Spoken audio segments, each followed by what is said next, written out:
Large parts of Uttar Pradesh saw major disruptions in the daily life of local residents as dense fog engulfed towns and cities across the state on Sunday morning. Highways and intra-city roads in Mathura saw visibility reduced to near zero as commuters struggled with vehicles moving at snail's pace. कोहरा इतना भयंकर है कि गाड़ी चलाने में काफ़ी मुश्किलात हो रही हैं और मथुरा में ये पहला कोहरा है और बड़ी मुश्किलात हो रही है। अभी 10-12 की स्पीड पर गाड़ी चलकर आई है। Similarly, in Prayagraj, commuters were forced to drive with extreme caution as the fog drastically reduced visibility. In addition, some residents said they faced difficulties due to the temperature dipping daily. ठंड तो बहुत बढ़ गई है, जो कोहरे की वजह से विजिबिलिटी इतनी कम है कि जैसे कि आप जा रहे हैं, बाइक से जा रहे हैं, कार से जा रहे हैं, तो एकदम आस पास ही अगर ज़रा सावधानी बरतें बहुत दूर तक दिखाई नहीं पड़ रहा है और गलन भी बढ़ गई है। इसलिए ठंड का तो धीरे धीरे दिन बढ़ता ही जा रहा है।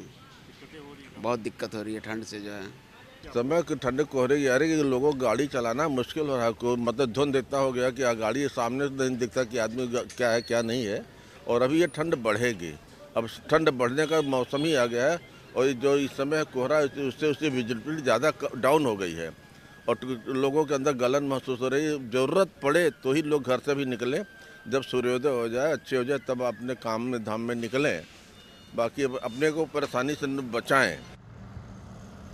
The situation was no different around 400 kilometers north of Prayagraj in Shravasti.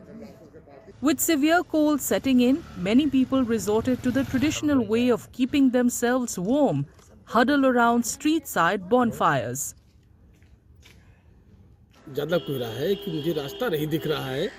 मैं रोज़ मॉर्निंग वॉक के निकलता था, 5:30 बजे निकलता, लेकिन आज मैं 6:30 बजे निकला हूँ। इतना घना कोहरा है कि रास्ता नहीं दिख रहा है। इस घने कोहरे के कारण लोग जो निकलते हैं वो थोड़ा देख के निकले, क्योंकि इस कोहरे में रास्ते नहीं दिखते हैं और एक्सीडेंटल के चांसेस ज़्यादा बढ़ जाते हैं।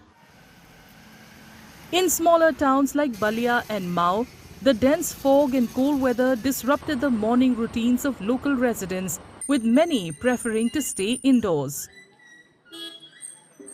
ठंड तो बिल्कुल बढ़ गई है, ठिठुरन भी बढ़ गया है। ठंड बढ़ गई है बहुत ज़्यादा। तो जिस तरीके से ठंड पड़ रही है, जिस तरीके से सुबह में लोग टहलने आते थे, तो क्या उसमें कुछ कमी भी आई है क्या?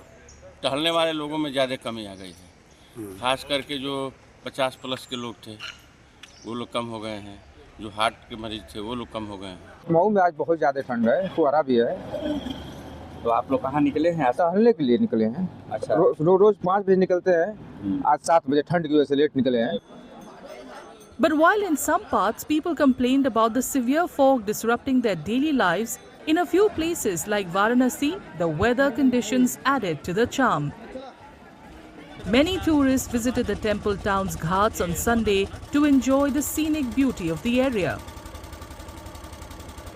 हम लोग तो गंगा घाट घूमने आए थे, लेकिन आज काशी में पहले दिन कोहरे का देख के बहुत ही अच्छा लग रहा है।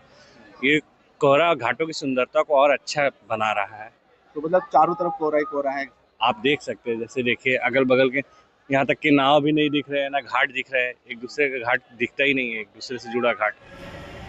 According to the India Meteorological Department, dense fog conditions are likely to prevail over some parts of West and East UP on December 15th as well.